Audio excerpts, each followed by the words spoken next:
video kali ini kita akan membahas mengenai banyaknya korespondensi satu-satu yang dapat terbentuk.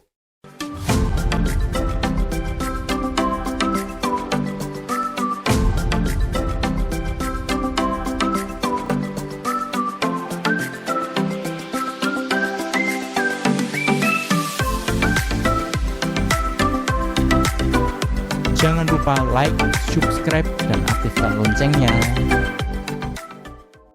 Selamat datang di channel ini dengan aku Emmanuel Yudit. Dan seperti biasa di channel ini banyak sekali membahas mengenai materi matematika SMP maupun materi matematika SMA. Dan di video kali ini kita akan membahas mengenai banyaknya korespondensi satu-satu yang dapat terbentuk. Untuk selengkapnya kita simak pembahasannya berikut ini. Menentukan banyaknya korespondensi satu-satu yang dapat terbentuk. Tujuan di video pembelajaran kali ini adalah yang pertama, kita dapat menentukan banyaknya korespondensi satu-satu yang dapat terbentuk.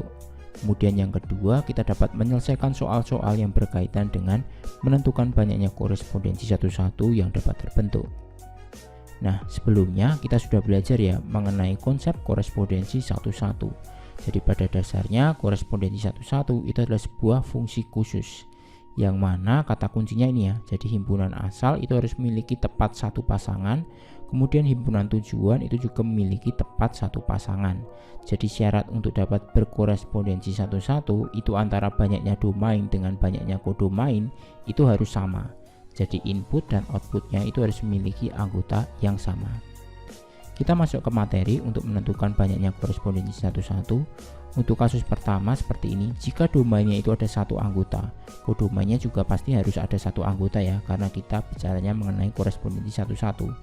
Maka pertanyaannya, berapa banyak korespondensi satu-satu yang dapat terbentuk untuk kasus ini? Jadi jawab kita bisa tuliskan dalam diagram panah jadi seperti ini ya. Dan ternyata cuman ada satu korespondensi satu-satu yang dapat terbentuk. Kemudian untuk kasus 2, jika domainnya itu ada dua anggota, kodomainnya juga ada dua anggota. Kemudian berapa banyak korespondensi satu-satunya yang dapat terbentuk? Nah, jawab maka kita bisa tuliskan seperti ini ya. Jadi A dipasangkan dengan P dan B dipasangkan dengan Q, atau kita bisa tuliskan dengan A dipasangkan dengan Q dan B dipasangkan dengan P. Jadi untuk kasus ini ada dua korespondensi satu-satu. Kemudian kasus ketiga, berapa banyak korespondensi satu-satu yang dapat terbentuk jika domain dan kodomainnya itu memiliki masing-masing 3 anggota? Jadi jawab kita bisa tuliskan seperti ini ya. Nah, kita bisa simak semuanya. Jadi ada 6 korespondensi satu-satu. Jadi bisa ditulis seperti ini, atau seperti ini, atau seperti ini, atau seperti ini, atau seperti ini, dan terakhir atau seperti ini. Jadi untuk masing-masing memiliki 3 anggota itu ada 6 korespondensi satu-satu yang dapat terbentuk. Kemudian kasus 4, berapa banyak korespondensi satu-satu yang dapat terbentuk jika domain dan kodomain memiliki masing-masing 4 anggota? Jadi jawab jika kita tulis semua maka jadi seperti ini ya. Nah, ada banyak, ada 24 korespondensi satu-satu yang dapat terbentuk. Kita bisa cermati di gambar ini ya. Jadi totalnya semuanya ini ada 24 korespondensi satu-satu. Kemudian kita rekap ya dari kasus yang pertama sampai dengan kasus yang keempat, sehingga diperoleh tabel seperti ini. Nah, angka 1, 2, 6, dan 24 ini memiliki pola ya. Jadi polanya seperti ini. Jadi angka 1 ini diperoleh dari 1, kemudian angka 2 ini diperoleh dari 2 kali 1, kemudian angka 6 ini diperoleh dari 3 kali 2 kali 1. Kemudian angka 24 ini diperoleh dari 4 kali 3 kali 2 kali 1. Nah, kalau kita lihat angka yang paling kiri yaitu 1, 2, 3, 4 itu sama dengan banyaknya anggota di sini ya. 1, 2, 3, 4. Begitu juga dengan yang ini. 1, 2, 3, 4. Seperti itu polanya. Nah, maka kita bisa rumuskan kesimpulannya seperti ini. Jika banyak anggota himpunan A itu ada N, banyaknya anggota himpunan B itu juga ada N, harus sama ya, karena kita membahas mengenai banyak korespondensi satu-satu. Maka banyak semua korespondensi satu-satu yang dapat terbentuk dari himpunan A ke himpunan B, ini boleh dibolak-balik, itu dapat dirumuskan sebagai N dikali N-1 dikali N-2 sampai dikali 3 kali 2 kali 1. Nah, kemudian rumus ini itu bisa disimbolkan sebagai N kemudian tanda seru. Tanda seru ini dalam matematika dibaca sebagai N faktorial. Supaya kita lebih mudah memahaminya N faktorial itu apa, kita simak saja ya contohnya seperti ini.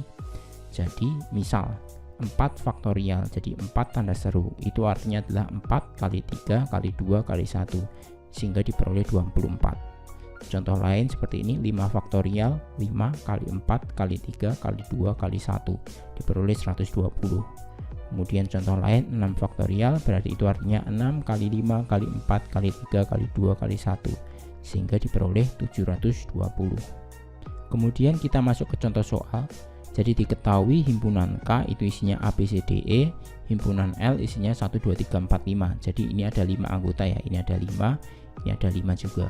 Pertanyaannya, banyak korespondensi satu-satu yang mungkin terjadi dari himpunan K ke L adalah, nah kita ingat rumusnya tadi adalah dengan N faktorial.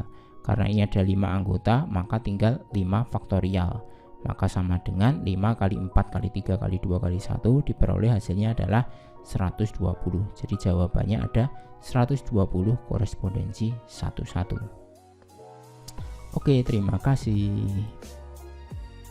Nah, jadi seperti itu pembahasan di video kali ini. Untuk materi selanjutnya, kita akan simak di video berikutnya. Sampai jumpa.